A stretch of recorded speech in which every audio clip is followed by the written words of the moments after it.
साथियों, बायोट्यूब चैनल में आप सभी का स्वागत है। आज हम पढ़ेंगे फीमेल रिप्रोडक्टिव सिस्टम। पिछले क्लास में हम पढ़े थे मेल रिप्रोडक्टिव सिस्टम के बारे में।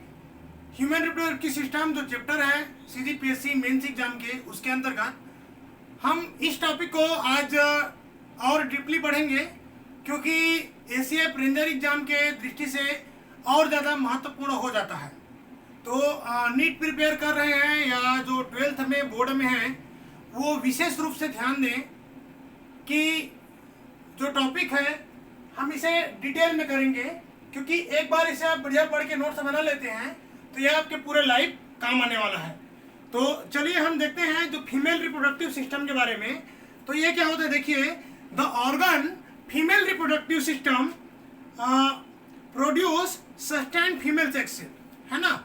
जो फीमेल रिप्रोडक्टिव सिस्टम है यह फीमेल सेक्स सेल प्रोवाइड करता है। फीमेल सेक्स सेल अर्थात ईग या ओवा है, उसे प्रोवाइड कराता है। साथ साथ यह कराता है, देखिए transfer the cell site of the, ठीक है। अब ये क्या करता है, ऐसा जो साइट प्रोवाइड कराता है, ऐसा इन्वायरमेंट, फेवरेबल इन्वायरमेंट प्रोवाइड कराता है जहाँ पास यह ओवा फर्टिलाइज होकर के फीटस बनने तक क्या होता है, यहाँ पर रुकता है और बर्थ के लिए सुविधा कराता है, ठीक है। तो तस्वीरी तौर से अगर हम कहें तो फीमेल रिप्रोडक्टिव जो सिस्टम है यह वह ऑर्गन है जो फीमेल सेक्स सेल प्रोड्यूस करता है और इसे फर्टिलाइज करने के लिए स्पेस और इन्वायरमेंट प्रदान करता है, और इसे बर्थ तक क्या होते हैं, तो बेबी को यहाँ पास क्या करता है, डेवलपमेंट कराता है। तो उसे ही हम क्या कहते हैं, फीमेल सेक्स ऑर्गन के नाम से जानते हैं। तो फीमेल सेक्स ऑर्गन यह हम दो भाग में बांट के पढ़ सकते हैं। देखिए, एक होता है internal sex organ,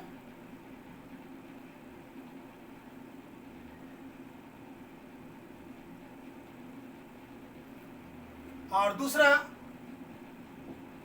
external sex organ.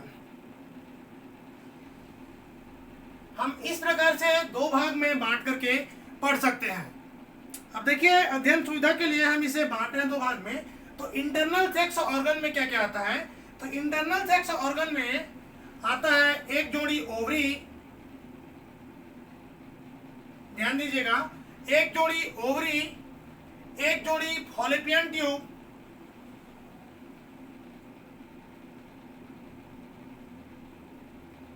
या इसी को कहते हैं हम यूटेराइन ट्यूब।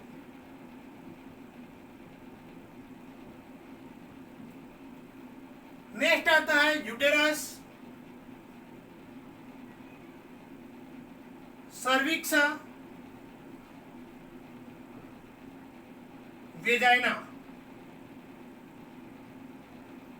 इतना जो पोर्शन है ये किसका पोर्शन है जी, यह है इंटरनल सेक्स ऑर्गन में आएंगे। कौन कौन सा, देखिए ध्यान फिर दीजिएगा, ovary, uterine tube, uterus, cervix, vagina. इतना जो ऑर्गन है यह किस में आता है, इंटरनल सेक्स ऑर्गन में आता है। हम नेक्स्ट देखेंगे external sex organ. External sex organ में आता है मॉन्स प्यूबिस,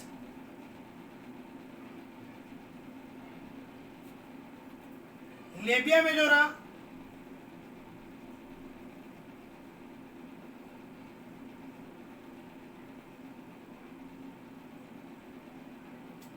इनके बाद देखिए लेबिया माइनोरा,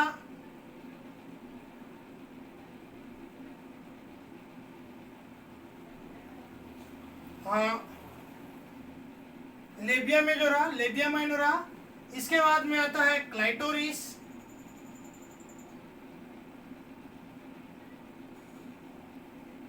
और आता है वल्वल ओपनिंग।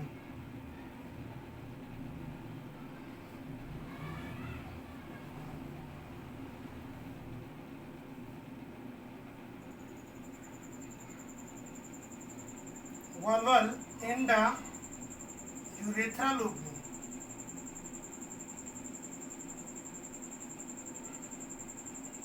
ठीक है। तो हम इसी को बारी बारी क्या करेंगे, अब डिटेल करेंगे।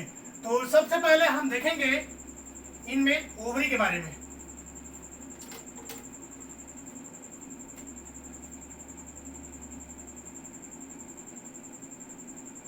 अब देखिए ओवरी है ना, तो फीमेल में कितना होता है, अ पेयर ऑफ ओवरी है ना, कितना, वन पेयर है ना। देखिए दोनों साइड में यह जो ओवरी रहता है यह हमारे जो यूरेथ्रा के दोनों साइड में लगे रहता है। ठीक है, कहाँ रहता है, यूरेथ्रा के दोनों साइड में लगे रहता है। इसका लोकेशन है पेल्विक कैविटी में। ठीक है, जो श्रोणि वाला जो क्षेत्र है, अगर हम इसे ह्यूमन बॉडी में देखें तो क्या बोल सकते हैं इसको, पेल्विक कैविटी के अंदर दोनों जो ओवरी है एक जोड़ा, यह पेल्विक कैविटी के अंदर पाया जाता है। ओवरी का हम मुख्य रूप से देखें तो इसका साइज की बात करें अगर ओवरी का हम, तो ओवरी का देखिए बहुत महत्वपूर्ण जो रहता है इसका साइज। हम देखें इस ओवरी का तो साइज में देखिए 4 centimetre into 3 centimetre into 2 centimetre, ये ओवरी का साइज होता है।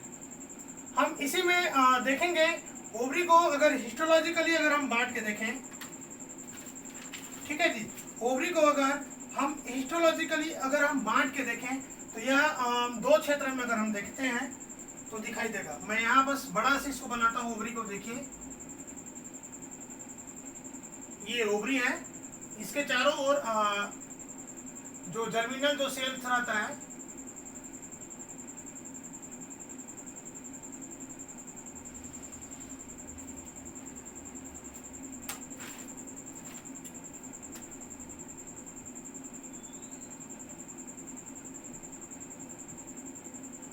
ये वाला भाग होता है इसका बीच वाला, इसे हम बोलते हैं मेड्यूला भाग।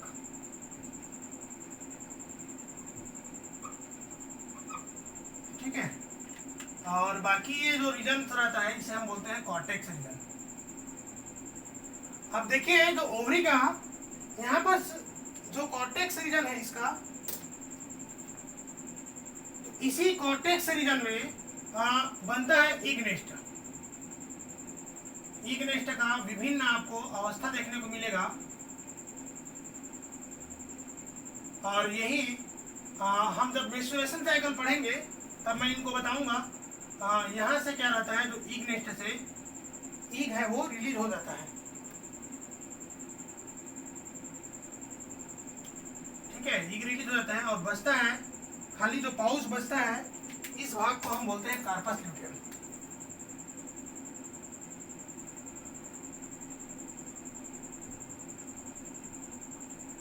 अब देखिए ओवरी का कहाँ पस रहता है, ओवरी क्या रहता है, एक वन पेयर रहता है। कहाँ पस रहता है जी, पेल्विक कैविटी में। ओवरी पेल्विक कैविटी में पाया जाता है। इनका खास चीज है जो ओवरी का, इसका हम साइज देखें तो 4 सेंटीमीटर लंबाई है ना, 4, 3 और 2 सेंटीमीटर इसका क्या रहता है, लंबाई मोटाई का किसका जो साइज रहता है। ओवरी में हम देखें तो इसका दो रीजन मेड्यूला और कॉर्टेक्स भाग रहता है। हम इसका देखें, इसका जो मेन फंक्शन देखेंगे ओवरी का, ओवरी का मेन फंक्शन है, यह करता है सेकेंडरी, दो चीज रिलीज करता है। एक करता है सेकेंडरी ओसाइट बनाता है,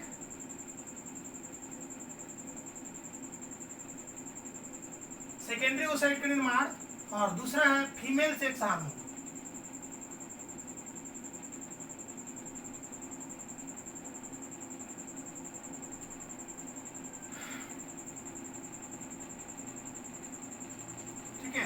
ओवरी रिलीज करता है सेकेंडरी ओसाइट को।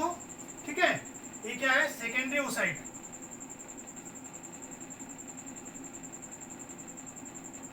यह सेकेंडरी ओसाइट को रिलीज करता है।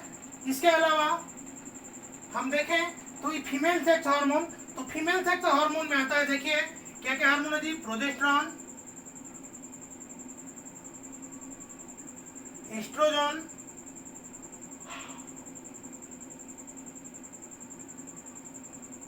ठीक है, एस्ट्रोजन और प्रोजेस्टेरॉन नामक यह हार्मोन रिलीज करता है। इसके अलावा यह दो हार्मोन और रिलीज करता है जिसे हम बोलते हैं इनहिबिन मैं यहीं पर लिख दे रहा हूँ। इनके अलावा ये रिलीज करता है इनहिबिन एंड रिलैक्सिन। इनहिबिन और रिलैक्सिन नामक हार्मोन भी रिलीज करता है। खैर आपका जो एनसीईआरटी में यही दो हार्मोन दिया हुआ है, तो इसे आप चाहें तो कहीं पर कोने में नोट करके याद कर सकते हैं, कोई दिक्कत नहीं है। तो ओवरी के बारे में आपको इतना चीजें लिखना है। तो ओवरी के बारे में एक बार और बता दूं, ओवरी क्या रहता है? ओवरी एक जोड़ा ओवरी रहता है, ठीक है। कहाँ पास? पेल्विक वाला हिस्सा में, जो पेल्विक कैविटी रहता है, पेल्विक कैविटी वाला हिस्सा में देखिए, यहाँ पर ध्यान से देख सकते हैं, पेल्विक कैविटी के हिस्सा में एक जोड़ी ओवरी पाया जाता है। इसका अगर हम साइज की बात करें तो 4 से 3 सेंटीमीटर लंबा और 2 सेंटीमीटर इसका चौड़ाई होता है। ये इसका साइज है। हम इसका सेक्शन देखेंगे तो मेड्यूला और कॉर्टेक्स भाग में दिखाई देगा। बीच में जो ब्लड कैपिलरी पाया जाता है, जो डेंस रहता है, और कॉर्टेक्स वाला जो हिस्सा है यहाँ पास, यहीं पर जो जर्मिनल एपिथेलियम जो सेल से जो इग नेस्ट रहता है, जर्मिनल सेल से पेरिफेरल जो सेल से घिरा रहता है, तो इसी इग नेस्ट से क्या होता है? इग का निर्माण होता है। यहाँ पर ये रिलीज करता है सेकेंडरी oocyte को, और ये मेन फंक्शन है क्या क्या है? सेकेंडरी oocyte को रिलीज करता है और फीमेल सेक्स हार्मोन प्रोजेस्टेरॉन और एस्ट्रोजन को रिलीज करने का काम करता है ओवरी। हम नेक्स्ट आते हैं फॉलोपियन ट्यूब में। साथियों इसे आप स्क्रीनशॉट ले सकते हैं, ले लीजिए, लेंगे तो हम नेक्स्ट इसी में देखेंगे फैलोपियन ट्यूब।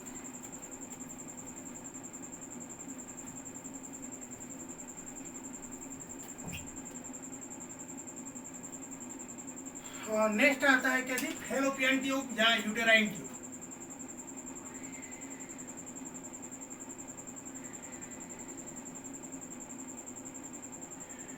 तो फैलोपियन ट्यूब की अगर हम बात करें तो फैलोपियन ट्यूब का खास बात है, देखिए यह रहता है लगभग 10 सेंटीमीटर लॉन्ग। अगर हम फैलोपियन ट्यूब को देखें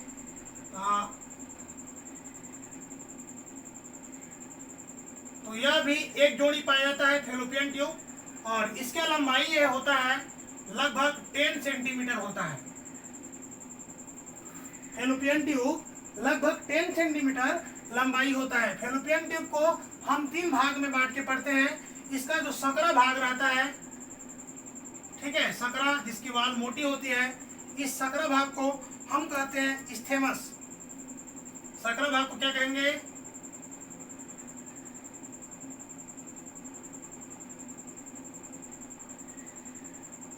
स्थमस, एम्पुला, और इस भाग को बोलते हैं फिमरी।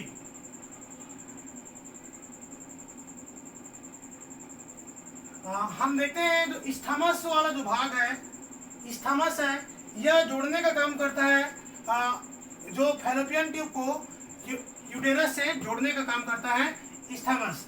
हम देखें तो एम्पुला की जो मेन फंक्शन है, यह क्या करता है जी? यहाँ पर क्या होता है? इसे हम क्या कह सकते हैं? Site of fertilisation. एम्पुला वाला हिस्सा में क्या होता है? फर्टिलाइजेशन होता है। अगर हम देखें तो क्या होता है यहाँ पास? Site of fertilisation. यहीं पर क्या होता है? एम्पुला के रीजन में ही फर्टिलाइजेशन होता है। जो ईग सेल आया रहता है यहाँ से रिसीव होकर के, ठीक है, फिमरी क्या करता है? ईग को रिसीव करने का काम करता है, और यहीं पर जो ईग रहता है, इसका जो स्पर्म के द्वारा क्या होता है? फर्टिलाइजेशन होता है,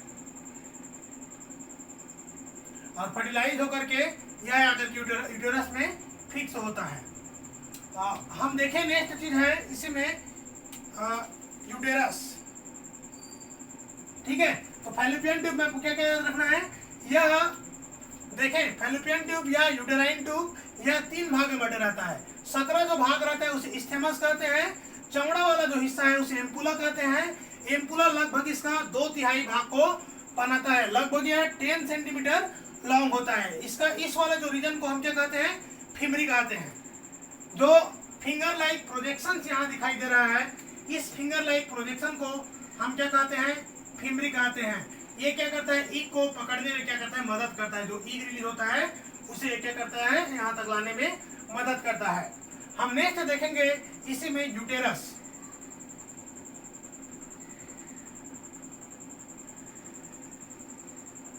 तो यूटेरस को देखिए, यह जो फीमेल सेक्स ऑर्गन का जो सहायक जो अंग का बहुत ही प्रमुख अंग होता है। ठीक है, यह क्या होता है, बहुत ही प्रमुख अंग होता है। अगर हम यूटेरस के में देखें तो देखिए, the uterus serve as the part of the pathway for sperm deposited in the vagina roth of the uterine tube।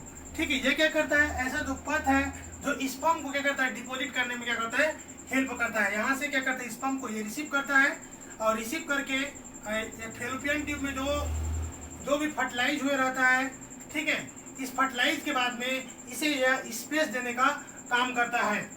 हम इसका भाग देखेंगे, मेजर तो भाग देखेंगे, तो हम इस यूटेरस को हम 3 भाग में बांटते हैं। देखिए,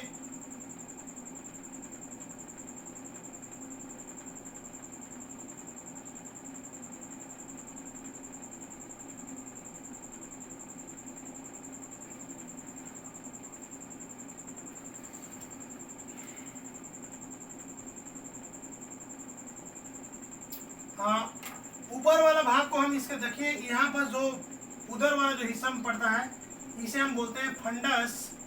पेल्विक जो कैविटी वाला जो हिस्सा है इसे हम कहते हैं बॉडी, और इस वाला हिस्सा को बोलते हैं सर्विक्स।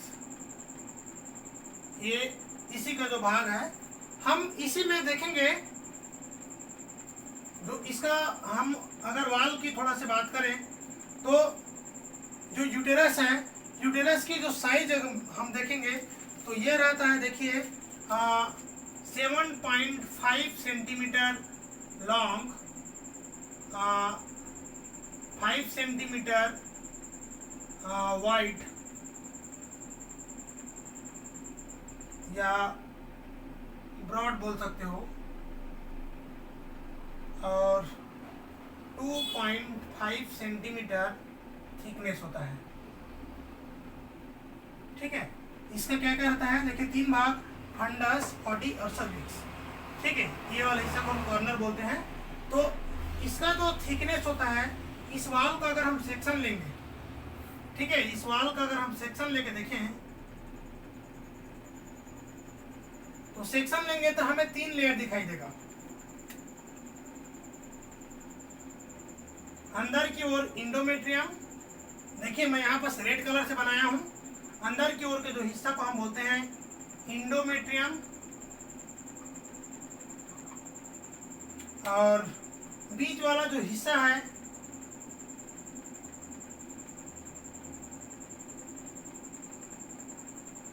इसे हम बोलते हैं मायोमेट्रियम,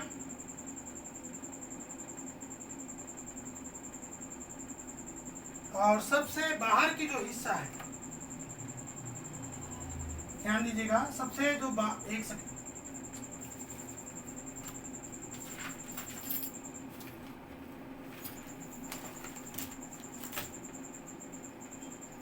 मैं इसी में बना दे रहा हूं।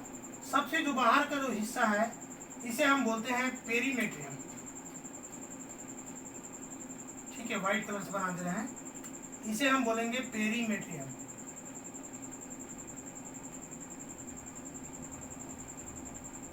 अब देखिए, हम इन तीनों लेयर की अगर बात करेंगे तो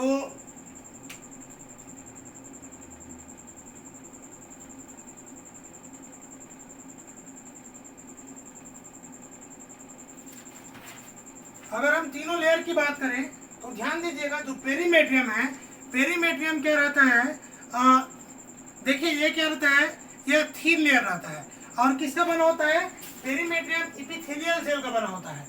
ठीक है, पेरीमेट्रियम जो थीन लेयर होता है, पतली लेयर रहता है, और यह एपिथेलियल सेल का बना होता है।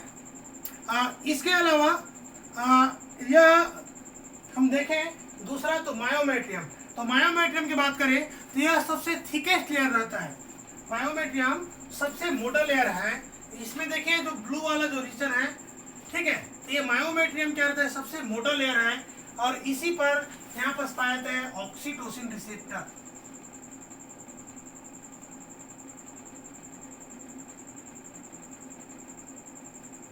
ठीक है, मायोमेट्रियम में पाया जाता है ऑक्सीटोसिन रिसेप्टर, जिसका प्रमुख जो रोल रहता है, जो बर्थ के टाइम, बेबी बर्थ के टाइम यह क्या करता है, कंट्रैक्ट करने का काम करता है। ठीक है, मसल्स को क्या करता है, कंट्रैक्ट करने का काम करता है यहाँ पास। तो जो पर्चुलेशन होता है उस टाइम ये क्या करता है, सहायता करता है। कौन सा भाग जी, मायोमेट्रियम। और अंदर का जो भाग है इंडोमेट्रियम, या मोस्ट फंक्शनल लेयर होता है। इंडोमेट्रियम क्या है, मोस्ट फंक्शनल लेयर होता है, जो हर महीने जो मेंस्ट्रुएशन जो साइकिल होता है, यूटेराइन साइकिल, इसमें यही इंडोमेट्रियम है, ये हर महीने टूटता है और हर महीने बनता है। तो इंडोमेट्रियम का जो लेयर्स है यह डिपेंड करता है किस पर, इससे कौन कंट्रोल करता है, एस्ट्रोजन और प्रोजेस्टेरोन हार्मोन। ठीक है जी, इस जो इंडोमेट्रियम जो लेयर है इस लेयर को कौन करता है, एस्ट्रोजन और प्रोजेस्टेरोन हार्मोन के द्वारा ये नियंत्रित होता है। जो यूटेराइन साइकिल है एस्ट्रोजन और प्रोजेस्टेरोन हार्मोन के द्वारा नियंत्रित होता है। अब हम देखेंगे सर्विक्स के बारे में। नेक्स्ट है सर्विक्स। इस डायग्राम में देखें तो ये वाला रीजन, थोड़ा सा इसमें प्रॉब्लम है पेन में। ये वाला जो रीजन है ये क्या है, सर्विक्स है।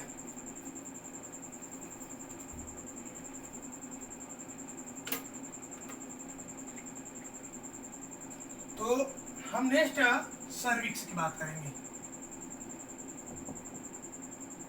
सर्विक्स है कि देखिए सर्विक्स क्या होता है, यह क्या होता है, सर्विक्स यूटेरस का लोअर पार्ट होता है। कौन सा पार्ट, यूटेरस का लोअर पार्ट होता है सर्विक्स। तो सर्विक्स की हम देखेंगे तो यह रहता है, देखिए जो कॉलमुलर म्यूकस सेल का बना रहता है। सर्विक्स यह बना रहता है कॉलमुलर म्यूकस सेल। ठीक है, किसका बना रहता है, कॉलमुलर म्यूकस सेल का बना होता है। यह क्या करता है, यहाँ पर पाया जाता है म्यूकस ग्लैंड पाया जाता है। जो म्यूकस सेल है वहां पर म्यूकस ग्लैंड पाया जाता है। यही जो म्यूकस ग्लैंड किसमें हेल्प करता है, लुब्रिकेशन में।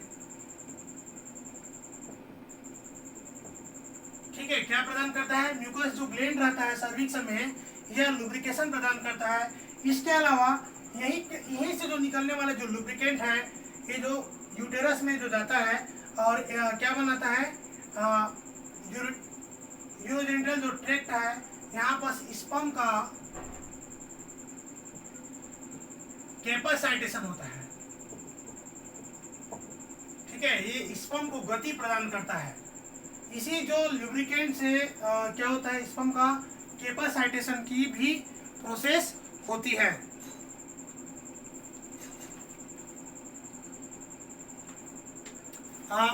यही जो सर्विक्स रहता है ये क्या होता है, डाइल्यूट होता है। तो ये बेबी जो बर्थ के टाइम में क्या होता है, पैसेज प्रदान करता है। बेबी बर्थ के टाइम क्या करता है, पैसेज वे भी प्रदान करता है सर्विक्स। हम नेक्स्ट इसी में देखेंगे इंटरनल सेक्स ऑर्गन में वेजाइना। Next vagina. तो वेजाइना की बात करें तो जो सर्विक्स का जस्ट जो नीचे वाला जो पोर्शन है इसी को हम क्या कहेंगे, वेजाइना। अगर हम यहाँ पर बनाएं, ये जो नीचे वाला जो पोर्शन है इसी पोर्शन को हम क्या कहते हैं, वेजाइना। तो यह यहाँ पर क्या है, जो फोल्डेड जो त्वचा का बना होता है वेजाइना रहता है वो। तो देखिए यहाँ पर एक फाइब्रोमस्कुलर केनाल, ठीक है, यह कितना होता है, 10 सेंटीमीटर लॉन्ग होता है। ठीक है, यहाँ यह क्या है, एक प्रकार का फाइब्रोमस्कुलर केनाल है।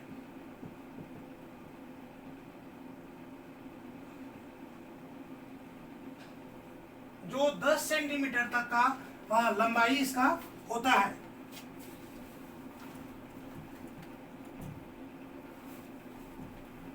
यहाँ पर मेन जो इसका फंक्शन अगर हम देखेंगे तो यह क्या करता है, path of menstrual blood flow. Function जिससे हम देखेंगे,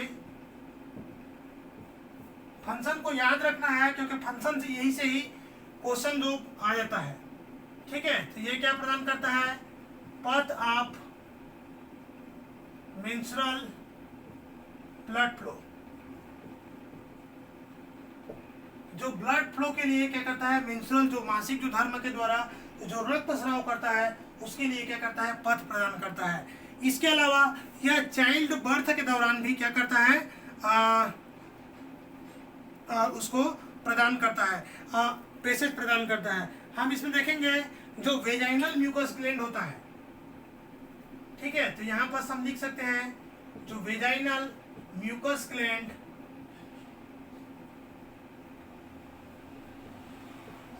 provide lubrication during intercourse।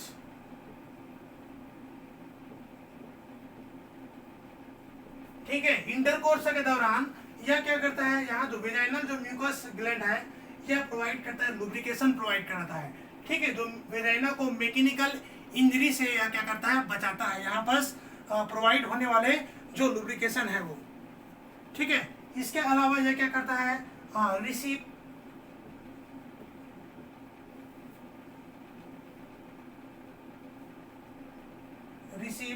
Male sex organ and sperm. ठीक है, यह मेल सेक्स ऑर्गन और sperm, male sex organ penis और स्पर्म को रिसीव करने का भी काम करता है वेजाइना। इसी तरह से इंटरनल सेक्स ऑर्गन क्या होता है, कंप्लीट होता है। अब हम देखेंगे एक्सटर्नल सेक्स ऑर्गन को। ठीक है, तो कभी कभी क्वेश्चन में घुमा करके पूछ सकता है कि वेजाइना के क्या वर्क है। ठीक है, कभी दे दिया कि इसको रिसीव करता है, कभी कुछ और वर्क दे दिया। ठीक है, तो आपको ध्यान में रखना है यह मेंस्ट्रुअल ब्लड फ्लो को क्या करता है, बाहर निकले पथ में प्रदान करता है। यहाँ का जो म्यूकस जो ग्लैंड है ये क्या करता है, लुब्रिकेशन प्रदान करते हैं इंटरकोर्स के दौरान। यह मेल सेक्स ऑर्गन और स्पर्म को रिसीव करने का भी काम करता है। अब हम देखेंगे एक्सटर्नल जेनेटिलिया के जो भाग को। तो एक्सटर्नल जेनेटिलिया के अगर हम भाग को देखेंगे तो मैं इसे यहीं पर बता रहा हूँ, आपको ध्यान दीजिएगा, मैं इसे लाइन से लिखा हूँ। जो मेंस प्यूबिस का वर्क है, मेंस प्यूबिस क्या होता है, यह होता है soft mount of soft tissue.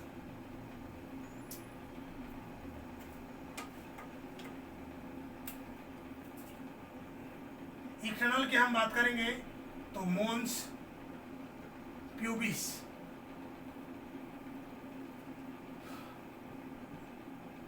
External genitalia.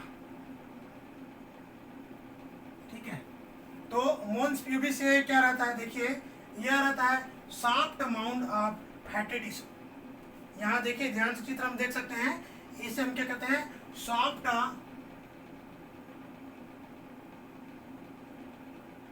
Of fatty tissue.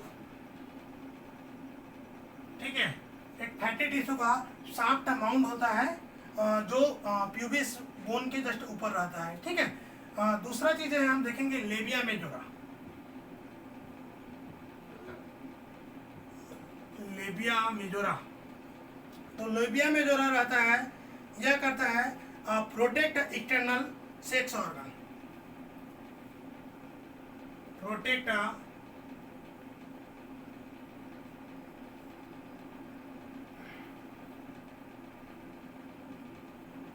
Other external sex organ. ठीक है, जो अदर एक्सटर्नल सेक्स ऑर्गन को क्या करता है, प्रोटेक्ट करने का काम करता है लेबिया मेजोरा। इनके बाद में आता है लेबिया माइनोरा।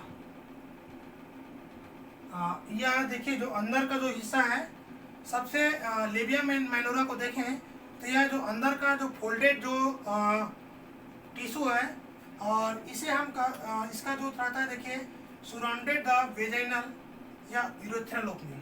ठीक है, surrounded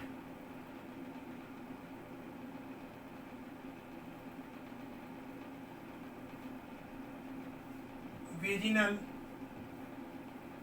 and the urethral opening. ठीक है, वेजिनल और यूरेथ्रल ओपनिंग के यह चारों ओर रहता है। ठीक है, इसे कवर करता है। इसके नीचे में हम देखेंगे क्लाइटोरिस। तो क्लाइटोरिस की अगर हम बात करें तो क्लाइटोरिस बिल्कुल ग्लांस पेनिस के होमोलोगस होता है। ठीक है, यह क्या होता है, बहुत ही हाईली सेंसिटिव ऑर्गन होता है। यह होता है highly sensitive in the homologous of glans penis.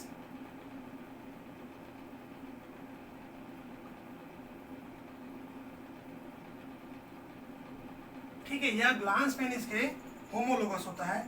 इसके बाद में आता है वाल्वल वेस्टिब्यूल।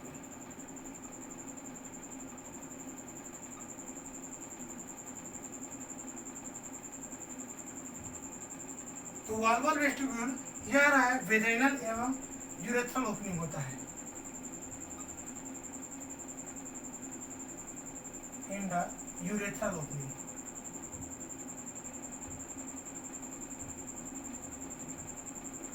इसी को हम क्या कहते हैं, वाल्वा कहते हैं। ठीक है, यहाँ पर एक चीज और देखिएगा, गौर कीजिएगा, यहाँ जो मैं छोटा सा जो बनाया हूँ ब्लैक कलर से, ठीक है, इसके पास यहाँ पर से झिल्ली पाया जाता है जिसे हम बोलते हैं हाइमन। ठीक है, और ये हाइमन क्या होता है, एक पतली मेम्ब्रेन होता है जो एक निश्चित टाइम के बाद में धीरे से क्या होता है, जब फर्स्ट इंटरकोर्स होता है उस दौरान ये ब्रेक हो जाता है। ठीक है, लेकिन क्या होता है जनरली ड्यूरिंग साइकिलिंग या रनिंग, ठीक है, उस दौरान भी यह क्या होता है, हाइमन्स ब्रेक हो जाता है। ठीक है, तो ये ज़्यादा इम्पोर्टेंस नहीं है। साथियों, इसमें जो क्वेश्चन अगर देखा जाए तो एसीएफ जो रेंजर एग्जाम में, एसीएफ रेंजर एग्जाम में पिछले साल, क्योंकि ओवरी एक इंडोक्राइन ग्लैंड भी है, याद रखिएगा, ओवरी एक इंडोक्राइन ग्लैंड भी है। तो यहाँ से पूछा गया था कि कौन सा जो हार्मोन है वह प्रेगनेंसी को मेंटेन करने का काम करता है। ठीक है, तो आपके लिए इसमें बता दूं कि ओवरी से दो हार्मोन, मुख्यतः दो हार्मोन को मेजर करते हैं, एस्ट्रोजन और प्रोजेस्टेरॉन। तो इसमें हम बताए थे जो कार्पस ल्यूटियम से निकलता है हार्मोन प्रोजेस्टेरॉन, यही क्या करता है, यहाँ जो इंडोमेट्रियम को मेंटेन करता है, यहाँ से जो रिलीज होता है कोरियोनिक हार्मोन, तो प्रोजेस्टेरॉन ही यहाँ पर प्रेगनेंसी को मेंटेन करने का काम करता है। इसी तरह जो एस्ट्रोजन है, एस्ट्रोजन जो फॉलिकल सेल के निर्माण के लिए जिम्मेदार रहता है, और जो हार्मोन्स है वो, ठीक है, यहाँ पर पूछ सकता है कि मायोमेट्रियम में क्या वर्क है। तो मायोमेट्रियम में याद रखिएगा, यहाँ पर ऑक्सीटोसिन का रिसेप्टर पाया जाता है जो चाइल्ड बर्थ के दौरान यह क्या करता है, कॉन्ट्रैक्ट करने का क्या काम करता है, मतलब पार्चुरेशन को सुविधा बनाता है। इसके अलावा जो कैपेसिटेशन की प्रोसेस है यह यूटेरस में होती है, इसको याद रखना है। कभी कभी आपको पूछ सकता है कि फर्टिलाइजेशन कहाँ पर होता है, तो आपको याद रखना है फर्टिलाइजेशन क्या होता है, फॉलिपियन ट्यूब में होता है ना। और आपको अलग से ऑप्शन में अगर दिए रहे एम्पुला, इस्थेमस, है ना, फिमरी, यूटेरस, तो आपको उस कंडीशन में एम्पुला को लेना है। इसके अलावा और जो क्वेश्चंस बन सकता है यहाँ पर इधर का क्या बोलते हैं, यूटेरस का, वेजाइना, कहीं पर से भी आप फंक्शन वगैरह उठा करके दे सकते हैं। तो इसीलिए साथियों यह जो चैप्टर है बहुत ही महत्वपूर्ण हो जाता है। तो अच्छा से जो नोट्स बना लीजिए, अगर एक बार में समझ में नहीं आता है तो वीडियो को रिपीट करके देखिए, पॉज कर करके आराम से नोट्स बनाते हुए चलिए, है ना। यह जो रेंजर एग्जाम के लिए भी बहुत ही महत्वपूर्ण जो चैप्टर है, ठीक है, क्योंकि पिछले बार जो हार्मोन को पूछे थे, तो इस बार कहीं से भी जो एनाटॉमिकली जो उठा करके दे सकते हैं। इसके अलावा जो नीट वाले हैं वह भी बहुत ही इसको सॉफ्टली जो प्रिपेयर करें। हमारा जो नेक्स्ट जो क्लासेस है साथियों, इसमें इस चैप्टर में आएगा वह है स्पर्मेटोजेनेसिस एंड oogenesis। ठीक है, हम गेमेटोजेनेसिस को आने वाला चैप्टर में डील करेंगे। इसके अलावा साथियों जो एसीएफ का जो क्लासेस है फॉरेस्ट्री का, वो आपको 3 से 4 घंटा बाद आपको नेक्स्ट क्लासेस है वह मिल जाएगा। तो अगर ये आपको चैनल पसंद आता है, जो वीडियो है, ठीक है, आपको नॉलेजेबल लगता है, तो सब्सक्राइब करें, लाइक करें, बेल आइकन की बटन को जरूर क्लिक करें, ताकि आपको जब भी मैं वीडियो डालूं नोटिफिकेशन आप तक पहुंचता रहे। और साथियों आप लोग लाइक वगैरह ज़्यादा से ज़्यादा लाइक कीजिए वीडियो को और शेयर कीजिए। आप लोग लाइक और शेयर करेंगे तो मेरा भी हौसला क्या होता है, बने रहेगा, मैं भी एनर्जेटिक होकर के काम करता रहूँगा। है ना, थोड़ा सा गर्मी है, डिस्टर्ब होती है, लेकिन आप लोग का जो रिस्पांस अच्छा मिल रहा है, आप लोग का प्यार, तो मैं आप लोग के लिए जो वीडियो क्या है प्रोवाइड कराता रहूँगा। Thank you for watching.